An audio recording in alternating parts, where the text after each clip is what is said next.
अगर आपने पूरे 30 दिन अपनी ऊर्जा को रोक कर रखा और फिर भी चेहरे पर वो तेज नहीं आया, तो आखिर गलती कहाँ हुई? क्योंकि शायद आपने ब्रह्मचर्य को केवल ऊर्जा रोकना समझ लिया। असली खेल यहां से शुरू होता है। शरीर में ऊर्जा को दबा कर रखना और उस ऊर्जा को दिशा देना, ये दोनों बिल्कुल अलग चीजें हैं। पहले 30 दिन को एक तरह का आंतरिक परिवर्तन काल समझो।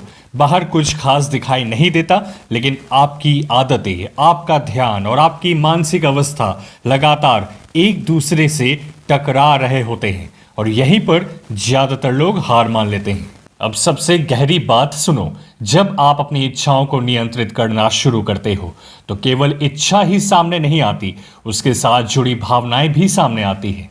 गुस्सा, अकेलापन, बेचैनी, आकर्षण, उदासी, उत्साह और कभी कभी बिना किसी कारण की चिड़चिड़ाहट। तो अगर आप हर भावना को बस दबाते जाते हो तो बाहर से आप अनुशासित दिखाई दे सकते हो, लेकिन भीतर लगातार संघर्ष चलता है। ब्रह्मचर्य का उद्देश्य भावनाओं को मारना नहीं है।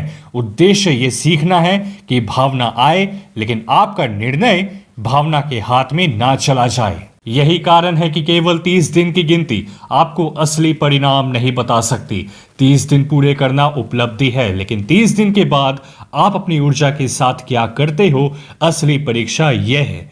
अगर वही समय बेकार की कल्पनाओं, लगातार उत्तेजना खोजने, तुलना करने और अपने ही मन से लड़ने में चला गया, तो आपने केवल व्यवहार बदला है, दिशा नहीं। ऊर्जा बचाना पहला चरण है, ऊर्जा को किसी निर्माण में लगाना दूसरा चरण है। अब आते हैं उन 3 चीजों पर जिन्हें इस पूरी यात्रा का छिपा हुआ हिस्सा समझो। पहली, दृष्टि। आपकी आंखें केवल देखती ही नहीं है, वे आपका ध्यान तय करती हैं।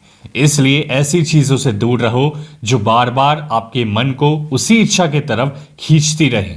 केवल शरीर से दूर रहना पर्याप्त नहीं, अपने ध्यान को भी बार बार उसी जगह जाने से रोकना सीखना होगा, क्योंकि इसके बिना पीनियल ग्लैंड भी एक्टिवेट नहीं हो सकता। सुबह की पहली किरण को बंद आंखों से महसूस करो, ये आपके पीनियल ग्लैंड को एक्टिवेट करता है। 2, सोते समय अपनी रीढ़ की हड्डी को सीधा रखें और महसूस करें कि ऊर्जा पैरों से सर की तरफ जा रही है। 3, उठने के पहले 1 घंटे और सोने के 1 घंटे पहले स्क्रीन को तेज छीनने वाला समझें। ये आपके डोपामिन को डीएनए लेवल पर प्रोटेक्ट करेगा। 30 दिन बाद आईने में केवल चेहरा मत देखो, खुद से ये सवाल पूछो, क्या मेरा मन पहले से अधिक मेरे नियंत्रण में है? क्या मैं अपनी इच्छा को देख सकता हूं बिना उसका गुलाम बने?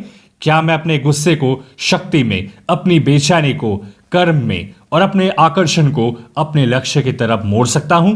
अगर जवाब हां है, तो आपने ना सिर्फ ताकत, चमक, तेज मिलने की शुरुआत की है, बल्कि आपने अपनी जिंदगी को ही बदल दिया। वो किया जिसके लाखों लोग सपने देखा करते हैं हर दिन। अब दोस्त, अगर आप इस नई चुनौती के लिए तैयार हैं, तो वीडियो को लाइक करके कमेंट में आई एम रेडी लिख दें।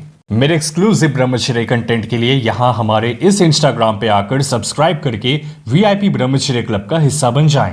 ब्रह्मचर्य में बेस्ट किताब और एक बहुत ही इंटरेस्टिंग वीडियो का लिंक डिस्क्रिप्शन बॉक्स में दिया गया है। मेरे सभी भारतीय भाइयों और बहनों को स्वतंत्रता दिवस की बहुत सारी शुभकामनाएं। खुद पे ध्यान दो, दुनिया आप पर ध्यान देगी। मिलते हैं आपसे अगली वीडियो में।